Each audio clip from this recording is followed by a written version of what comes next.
Very good afternoon, welcome. आप देख रहे हैं आज का बाजार जागरण बिजनेस के डिजिटल प्लेटफॉर्म पे। आज बाजारों में फिर से रिकवरी का दिन।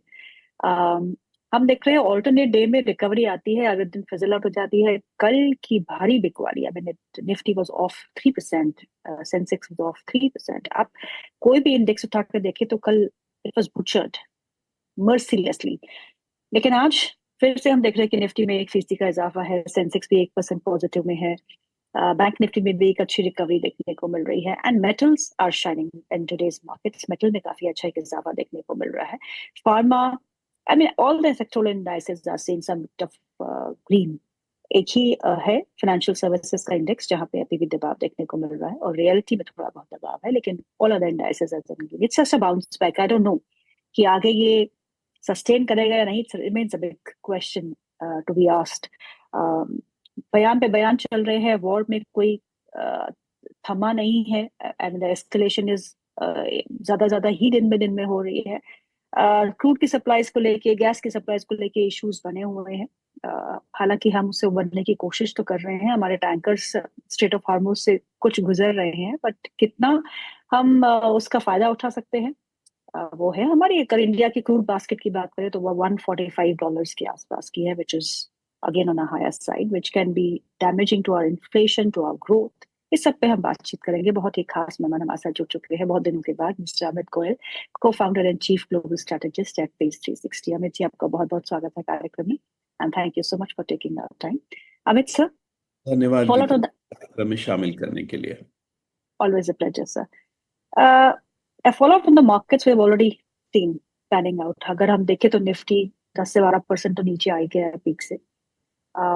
और बैंक निफ्टी में तो ज्यादा ही एक इम्पैक्ट देखने को मिल रहा है। मिड कैप स्मॉल कैप में भी एक अच्छा खासा डेंट।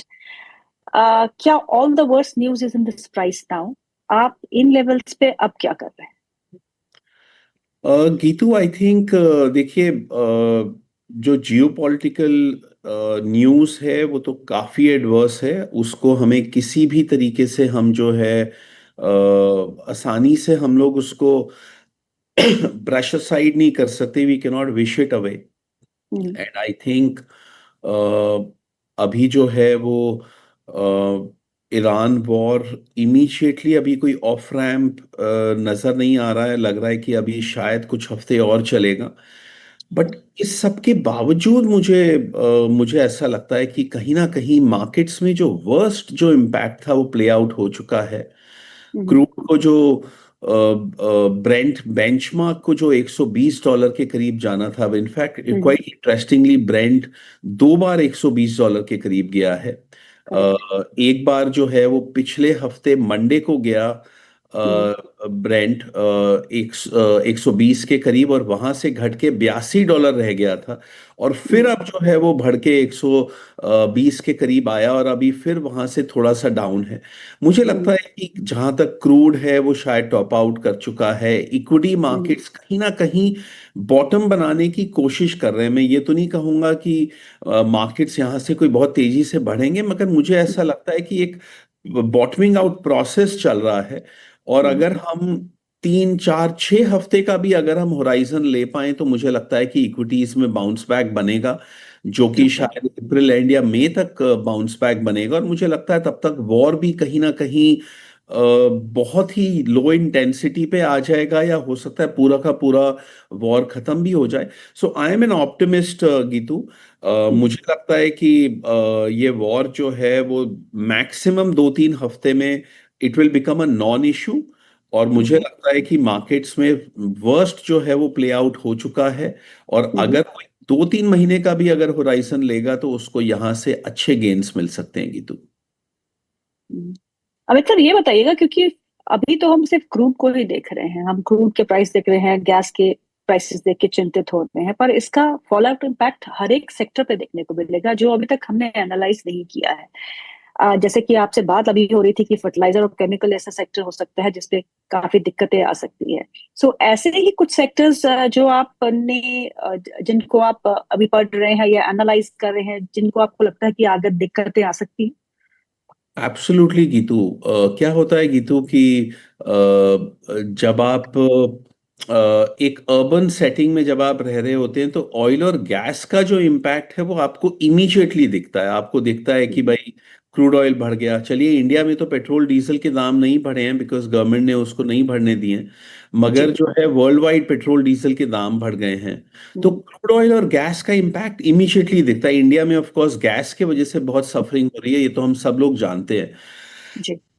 मगर केमिकल्स और फर्टिलाइजर्स में जो है मिडिल ईस्ट का बहुत बड़ा रोल है, which is not less than there impact on crude and gas. तो कई हम्म। ऐसे फर्टिलाइजर्स हैं, फॉर एग्जांपल नाइट्रोजन बेस्ड हैं, यूरिया हो गया, हम्म। हम्म। फॉस्फेट बेस्ड फर्टिलाइजर्स हो गए, और आपका सल्फर बेस्ड जो केमिकल और सल्फर का एक अपने आप में एक बहुत बड़ा रोल है जी। एग्रीकल्चर में भी और इंडस्ट्री हम्म। में भी। हम्म। माइनिंग में बहुत यूज होता है, एग्रीकल्चर में यूज होता है, इंडस्ट्री में यूज होता है, मेटल्स में यूज होता है। और इन सभी चीजों में मिडिल ईस्ट जो है, west Asia, almost 30 to 50% world का ट्रेडेड शेयर का 30 to 50% मिडिल ईस्ट से आता है।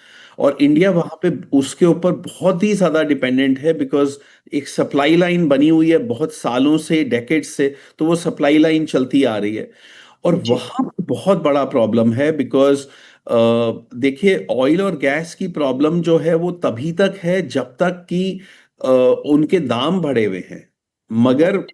फर्टिलाइजर्स के केस में क्या होता है कि ये बायोलॉजिकल टाइम क्लॉक है ये। अगर हम्म। आपको सोइंग के टाइम पे आपको अगर फर्टिलाइजर्स नहीं मिले तो आपका जो 6 महीने बाद जो आपका आउटपुट आएगा वो बहुत कम आएगा। और मुझे उसकी बहुत चिंता है बिकॉज अगर ये 800 करोड़ की वर्ल्ड पॉपुलेशन को अगर फीड किया जा रहा है तो इसमें कहीं ना कहीं ये जो फूड रेवोल्यूशन आया था या हम्म। फर्टिलाइजर रेवोल्यूशन आया था आज से 100 120 साल पहले, हम्म। उसका बहुत बड़ा रोल रहा है। और एंड बिलीव यू मी गीतू, वहां पे सिचुएशन बहुत प्रिकेरियस है। वहां हम्म। पे जो है वी कैन ओनली होप कि जो है ये स्ट्रेट ऑफ हॉर्मूज जो है आने वाले 3 हफ्तों में ये खुल जाए और जो हम्म। है सप्लाई लाइंस दोबारा से इस्टेब्लिश हो जाएं, क्योंकि वो अगर नहीं हुआ तो हम्म। बहुत बड़ी फूड प्रॉब्लम आने वाली है। फूड प्राइसेस बहुत ज्यादा बढ़ सकते हैं और फैमिन टाइप की सिचुएशन आ सकती है। सो आई थिंक अफेक्ट जो है वो काफी ब्रॉड बेस्ड है, फार रीचिंग है, और इंडिया मल्टीपल तरीके से अफेक्टेड है। नॉर्मल ट्रेड से अफेक्टेड है, रेमिटेंसेस में अफेक्टेड है। इंडियंस जो मिडिल ईस्ट में हैं उनकी बहुत बड़ी जो है उन हम लोगों की एज अ कंट्री बहुत बड़ी स्टेक लगी हुई है हमारी हम्म। मिडिल ईस्ट में। सो जी। India is very badly affected. So hmm. मुझे लगता है कि but I am an optimist. मुझे लगता है कि 2 3 हफ्ते के अंदर वो सिचुएशन आ जाएगी कि सप्लाई लाइंस दोबारा से एस्टैब्लिश हो जाएंगी और क्रॉप को बहुत ज्यादा नुकसान नहीं होगा। और ये जो ऑयल और गैस के वजह से भी नुकसान है ये भी टेम्परेरी हो। So I am still an optimist, but yes the worst case is actually very very bad. We can only hope कि जो हमारा वर्स्ट केस है वो नहीं सही होए और जो हमारा बेस केस है या जो बेस्ट केस है वो सही अगर हो जाता है। सो आई थिंक प्रॉबली 2 महीने में 90% इम्पैक्ट ऑफ द वॉर जो है वो आई वुड से कि पूरा ब्रश साइड हो जाएगा। वी होप एंड प्रे कि ऐसा ही हो। चलिए, दूसरी खास मेहमान हमारे साथ जुड़ चुकी है, मिस विजय लक्ष्मी अंबाला, फाउंडर है एसएमटी की स्टॉक मार्केट टुडे। विजय लक्ष्मी, बहुत बहुत स्वागत है आपका कार्यक्रम में। Thank you so much. ये बताइए, कल की गिरावट के बाद आज की रिकवरी, इसे आप कैसा देखते हैं? सस्टेनेबल और नॉट सस्टेनेबल? क्योंकि हम 23 33 45 के पास गए थे, वहां से वापस लौट रहे हैं और लगता नहीं है कि सस्टेनेबल होगा। आपके चार्ट्स क्या कहते हैं? बस जो आपने कहा है वही है चार्ट का कहना, क्योंकि टेक्निकल चार्ट पर विश्वास अभी नहीं करो, क्योंकि टेक्निकल, देखिए, technical works better than your macro supports, right? So ये कॉम्बिनेशन पर चलोगे, so you will be like always in lesser risk. सिर्फ टेक्निकल के बेस पर देखोगे और फिर पंगा हो जाता है।